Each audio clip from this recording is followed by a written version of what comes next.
নমস্কার বন্ধুরা, শর্মিলার রান্নাঘরে আপনাদের সবাইকে স্বাগত। তো বন্ধুরা, আজকে আমি তৈরি করে দেখাবো সাজের পিঠে বা চিতই পিঠে। তো ঘরোয়া কিছু উপকরণ দিয়েই কিন্তু আমি তৈরি করে দেখাবো, তাই ভিডিওটা স্কিপ না করে পুরোপুরি দেখার অনুরোধ রইল।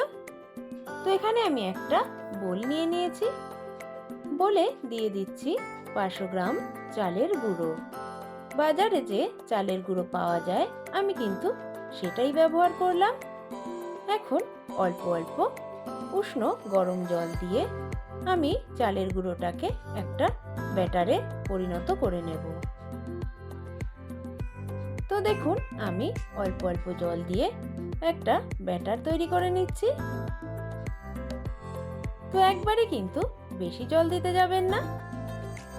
তো দেখুন, আমার কিন্তু ব্যাটারটা রেডি হয়ে গেছে।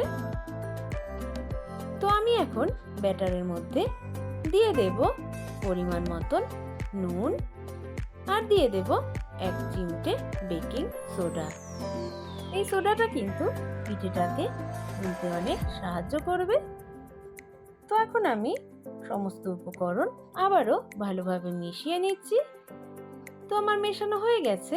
এখন আমি একটা ঢাকনা দিয়ে ঢেকে 1 থেকে 1.5 ঘন্টা রেস্টে রেখে দেব।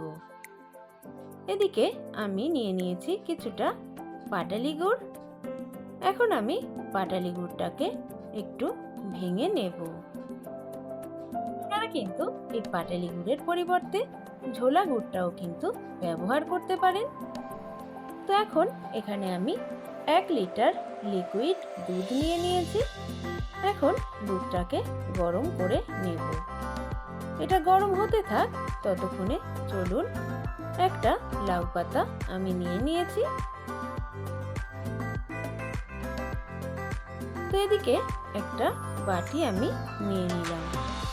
এখন বাটির মধ্যে আমি 1 চামচ মতন সর্ষের তেল দিয়ে দিলাম। এখন অ্যাড করে দেব কিছুটা নুন। এখন এই লাউ পাতাটা নুন তেলের মধ্যে দিয়ে আমি ভালোভাবে মাখিয়ে নেব।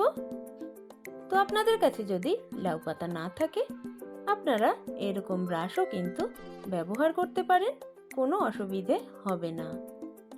তো এদিকে আমার দুধটা কিন্তু ফুটে উঠেছে। বেশ কিছুক্ষণ ধরে আমি কিন্তু দুধটাকে ফুটিয়ে নিয়েছি। তো বন্ধুরা, এরকম সুন্দর সুন্দর রেসিপি পেতে অবশ্যই কিন্তু শর্মিলার রান্নাঘর চ্যানেলটিকে সাবস্ক্রাইব করে পাশে থাকবেন। তো দেখুন, আমি কিন্তু দুধটাকে একটু ঠান্ডা করে নিয়েছি। এখন গুড়টা আমি কিছুটা দিয়ে দিলাম আর কিছুটা রেখে দিলাম। আপনারা আপনাদের স্বাদ অনুযায়ী গুড় কম বেশি করে নেবেন। তো এখন আমি দুধের সাথে ভালোভাবে গুড়টাকে মিশিয়ে নেব।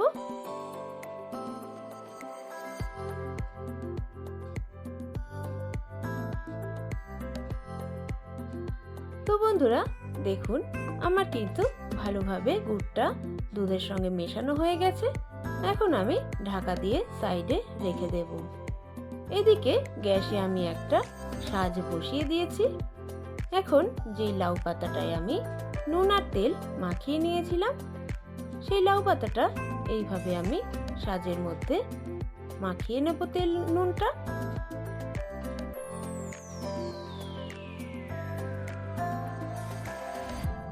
তো এখন আমি একটা হাতার সাহায্যে কিছুটা ব্যাটার নিয়ে এইভাবে সাজের মধ্যে কিন্তু দিয়ে দেব।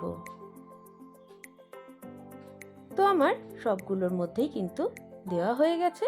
এখন একটা ঢাকনা চাপা দিয়ে দিলাম। তো ফিরে আসলাম কিছুক্ষণ পরে।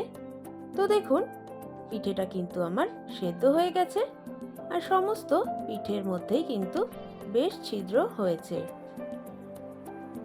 তো এখন আমি একটা ছোট্ট ছুরির সাহায্যে আমি পিঠেগুলোকে কিন্তু উল্টে দেব। আপনারা একটা চামচের সাহায্যেও কিন্তু এটা করতে পারেন। তো দেখুন, আমার সমস্ত পিঠে কিন্তু হয়ে গেল। এখন আমি একে একে তুলে নেব। তো একইভাবে আমি কিন্তু ব্রাশটা দিয়ে এরকম তেলটা ব্রাশ করে নেব। তো বন্ধুরা, আপনি যদি আমার চ্যানেলের নতুন সাবস্ক্রাইবার হয়ে থাকেন তাহলে পুরো ভিডিওটি দেখে পাশে থাকবেন।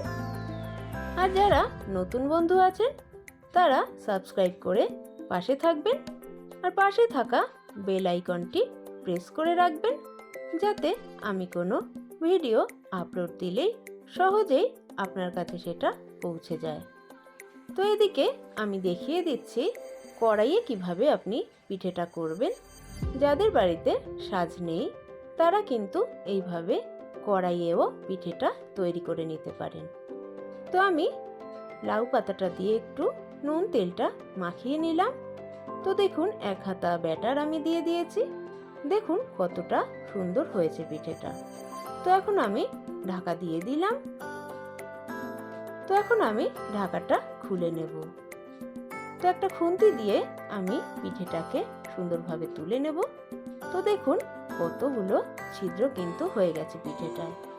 তো এখন আমি পিঠেটাকে সার্ভ করে নেব। তো বন্ধুরা দেখুন কত সুন্দর পিঠেটা কিন্তু আমার রেডি হয়ে গেল। তো আপনারা এইভাবেই কিন্তু এই চিতই পিঠে বা সাজের পিঠে তৈরি করে নিতে পারেন। তো দেখুন বন্ধুরা কত ছিদ্র হয়েছে। তো এখন একটা পিঠে আমি কিন্তু ভেঙে দেখিয়ে দিচ্ছি। তো দেখুন ভেতরটাও কিন্তু বেশ ভালোভাবেই সেদ্ধ হয়ে গেছে। তো এখন আমি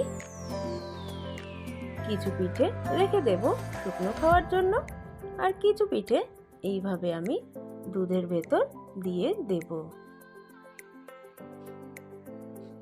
তো বন্ধুরা অবশ্যই কিন্তু এই পিঠেটা একবার বানানোর অনুরোধ রইল। খেতে কিন্তু বেশ লাগে। তো দেখুন আমার ছোট পিঠেগুলো দেওয়া হয়ে গেছে। এখন একইভাবে আমি কিন্তু যে কড়াইয়ে পিঠেগুলো ভেজে নিয়েছিলাম সেইগুলো একে একে দুধের মধ্যে দিয়ে দেব। এখন একটু নেড়ে চেড়ে আমি কিন্তু ঢাকনা দিয়ে ঢেকে রেখে দেব।